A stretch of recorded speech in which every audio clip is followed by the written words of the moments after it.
J'aime les sushis. Oui, j'aime les sushis. Yo la famille, c'est Dazen alias l'escroc du game. On se retrouve aujourd'hui pour une nouvelle vidéo. Une nouvelle escroquerie. On va aujourd'hui parler, comme d'hab, on va parler d'animé avec un héros qui est seul à cause de son pouvoir de fou. Bref, t'as capté. Aujourd'hui frérot, je serai accompagné de mon ref Doga, comme l'autre fois. Comme d'hab, tu peux mettre un pouce bleu avant d'avoir vu la vidéo. Seul l'élite de l'élite fait ça. Et t'as un personnage gribouillé par l'escroc qui s'affiche à l'écran. Mets-le en commentaire si tu l'as reconnu. Bref, trêve de bavardage. Sushi. Commençons directement avec Mushoku Tensei, qui est un nouveau isekai des familles, comme on les aime. C'est un nouvel animé disponible sur Wakanim. Et pour avoir lu le manga, je peux vous dire que le scénario est très propre. Il y a une petite patte. Bon, pour le début de l'histoire, elle est banale. Un gars qui meurt, qui se retrouve dans un autre monde. Le gars, t'as vu, il va lire des livres en cachette dès le plus jeune âge et devenir ultra puissant de fou, mais genre super rapidement. Et du coup, un peu plus tard, ses parents vont voir ça, vont voir que ce petit, il est chaud patate. Ouais. Et vont lui enseigner un prof qui va lui enseigner la magie. Et on va voir une relation assez amicale qui va naître entre les deux, maître-élève. Bon, déjà, quand tu vois l'animation, on voit déjà qu'on n'est pas dans un isekai lambda. Elle est vraiment très lourde. Ils ont fait du très bon taf.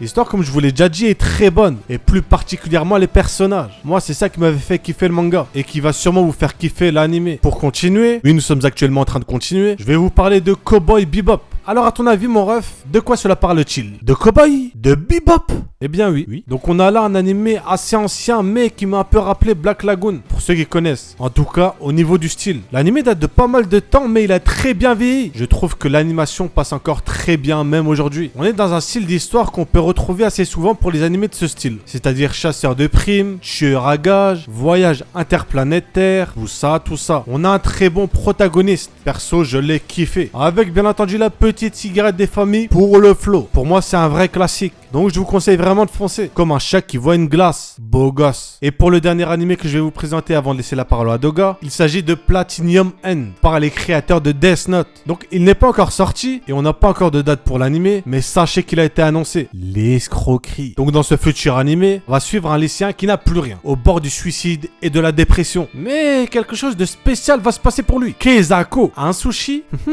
secret. Là aussi j'ai lu le manga et je peux vous garantir que vous allez kiffer. Rien qu'au niveau des designs des personnages. Et c'est tout. On en reparlera en détail quand il sortira les refs. Je vous laisse avec Doga. On se retrouve juste après. Mugen est un féroce guerrier du style de combat plutôt sauvage, alors que Jin est un samouraï très habile au style de combat traditionnel. Ces deux samouraïs n'ont vraiment rien en commun, mais leurs routes semblent se croiser. Et c'est alors qu'on retrouve Mugen qui erre dans un salon de thé où il sauve la vie d'une jeune serveuse. Et c'est un animé de 26 épisodes de 23 minutes les gars. Il est sorti en 2004 donc c'est assez ancien. Il a pour genre action, aventure, comédie pour thème samouraï. Et attention les gars, il y a de la violence. Donc seule l'élite, ceux qui ont plus de 16 ans pourront le regarder les gars. Attention, sinon Daisen et moi on va appeler vos parents et on va vous dire hop, votre enfant ne respecte pas les règles.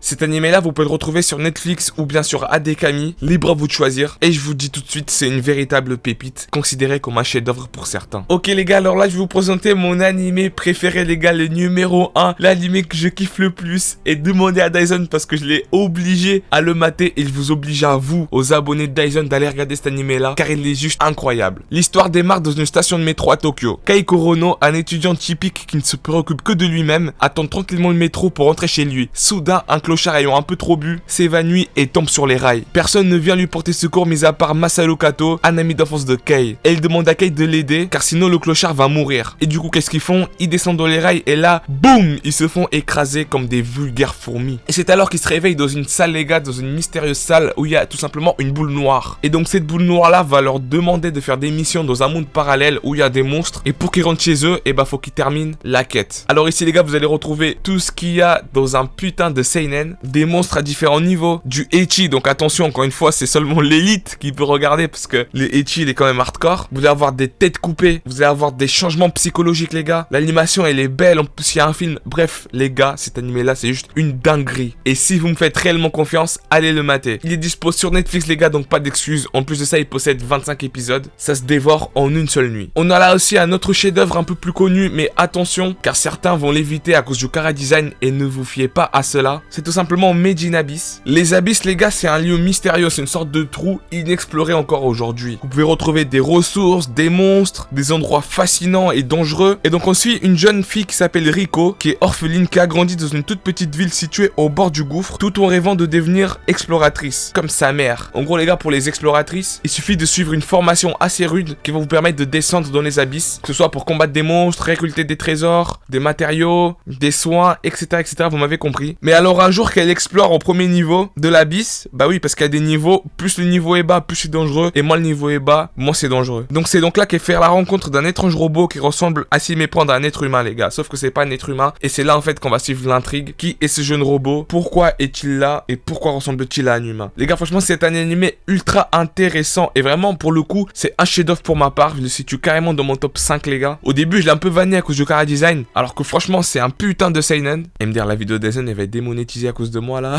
La qualité d'image, elle est incroyable. Les persos sont incroyables. Tout est incroyable de cet animé. Vous avez l'impression que vous allez voyager. Et carrément, les gars, vous allez avoir envie de rentrer dans cet animé. Bref, vraiment, il est incroyable. Voilà, les gars, c'était tout pour moi. Merci à vous de m'avoir bien accueilli dans la dernière vidéo que j'avais fait avec Dyson. Et encore aujourd'hui. Merci à Dyson de m'avoir invité, ça fait plaisir. Et je vous dis, sayonara! Bref, on arrive donc à la fin de la vidéo. Si vous avez kiffé, pouce bleu, c'est un ordre. Si c'est pas le cas, pouce bleu quand même, c'est un ordre aussi. Comme d'hab, conseillez-moi vous aussi des animés à l'ancienne. Hein. Et n'oubliez surtout pas, Dazen est un escroc. C'était Dazen. Sur ce, je vous dis à la prochaine.